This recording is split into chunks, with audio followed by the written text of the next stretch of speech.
How could some societies achieve the luxury of more comfortable habits of living or levels of civilization against the apparently irresistible headwinds of the power of population that should press everyone down to the bare level of subsistence? Malthus eventually did offer a solution for this riddle. To see how he did it, we should remember that over the course of his life, he shifted from his first job as a country parson to his eventual position as a university professor. Indeed, the first professor of political economy ever to hold that title. His scholarly pursuits put him into regular contact with people like David Ricardo, and Malthus found his own perspectives and theories evolving as he helped to found the discipline we know today as economics. He already had absorbed some of the key ideas that would lead him in that direction even before he wrote the first 1798 essay. He encountered writers like Adam Smith in his studies at Cambridge. Thus, in chapter 16 of the first essay, he respectfully argues about one particular point in Smith's masterpiece, The Wealth of Nations, published while Malthus was still a child.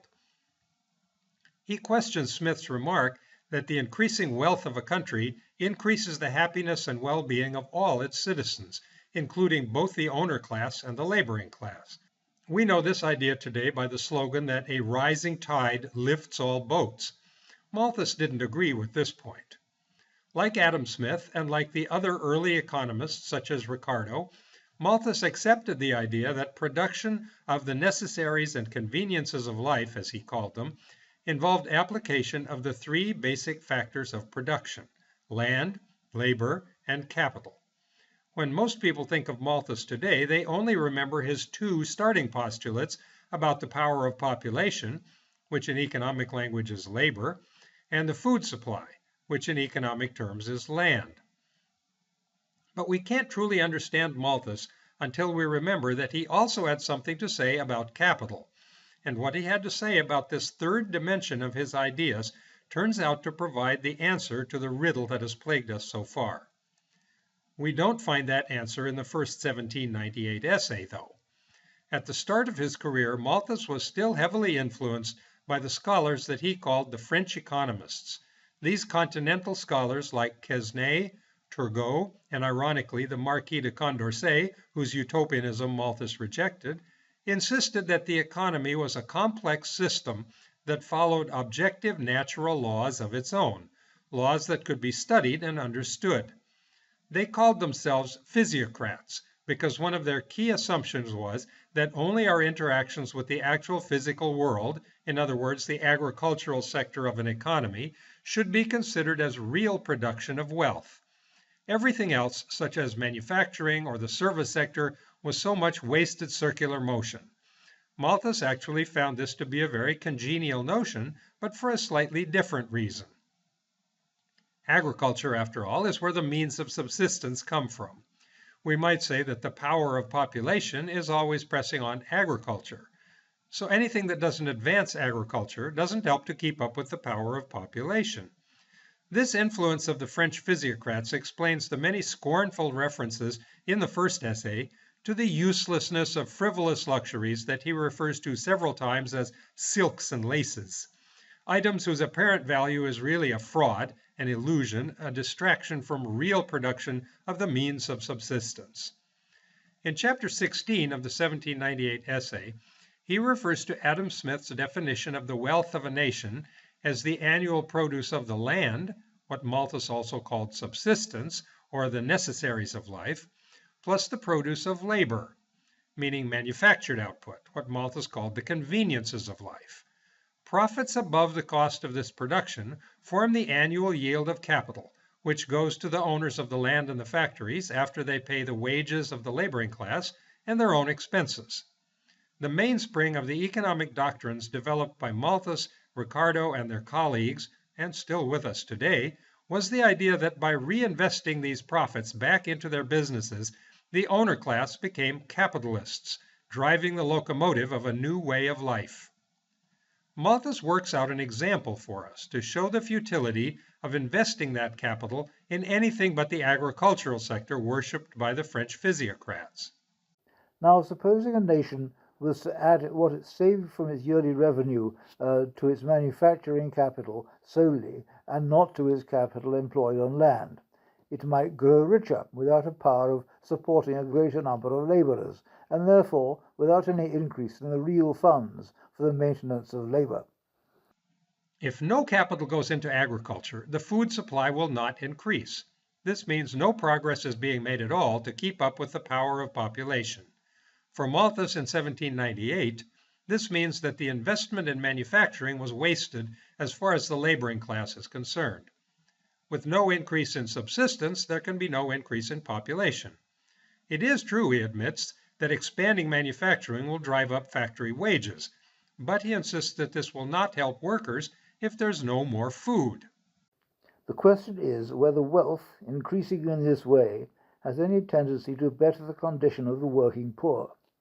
Any general rise in the price of labor, the stock of provisions remaining the same, can only be a nominal one. If workers have more money to spend, but there's no additional food, the increasing demand will simply drive up the price of the existing food, and the workers will be right back where they started. As he approaches the end of the 1798 essay, Malthus sees absolutely no way to escape from the pressure of population. Increasing capital can make a country seem richer, but without more food, what is the point? He stands revealed yet again as a true populationist. The increasing wealth of the nation has had little or no tendency to better the condition of the laboring poor. They have not, I believe, a greater command of the necessaries and the conveniences of life, and a much greater proportion of them than at the period of the Revolution is employed in manufactures and crowded together in close and unwholesome rooms. Here Malthus echoes the judgments of many of his contemporaries, and many later scholars as well, that the working conditions at this stage of the Industrial Revolution were horrifyingly bad for factory workers. On this point, even Karl Marx, who followed Malthus some decades later and was violently opposed to his doctrine on population, agreed completely with Malthus. But there is a critical lapse of precision in the language Malthus uses in this quote, and in this part of the essay in general. He uses the phrase necessaries and conveniences of life interchangeably with what he elsewhere calls the means of subsistence. This is not correct. The means of subsistence are the necessaries only. The conveniences of life are instead the products of the factories, the products of labor rather than land, commodities that for the physiocrats had no real value and constituted no real wealth. Perhaps we can forgive this lapse in Malthus, for if the manufactured products of labor truly contributed nothing to real wealth, there would be no point even thinking about them. All that really mattered was food and agriculture. But this is the key point on which the ideas of Malthus evolved and changed in the years after he published the first essay in 1798. As he began to think more like a modern economist, the place of capital began to shift into a more important position in his theory. Only 5 years later, in the 1803 edition of his book, Malthus had worked out some of the implications of what he said the first time around. The increase of capital, the increasing taste for conveniences and luxuries, direct the greater part of the new capital to commerce and manufactures, and occasion a more rapid increase of wealth than of population. Malthus had outgrown the physiocrats. He realized that there is a third dimension in the economy. In addition to the slow linear power of increase of the food supply and the faster exponential power for population growth, there is a third power, the power of increase of capital. And capital can grow without any increase in the food supply. He already pointed that out in the first essay. Since population is limited to grow only as fast as the food supply, that means that capital can grow faster than either of the other two factors of production, land or labor. What he portrayed as an unfortunate waste of investment in manufacturing in the 1798 essay becomes transformed already by 1803 into the solution to our puzzle of different habits of living in different states.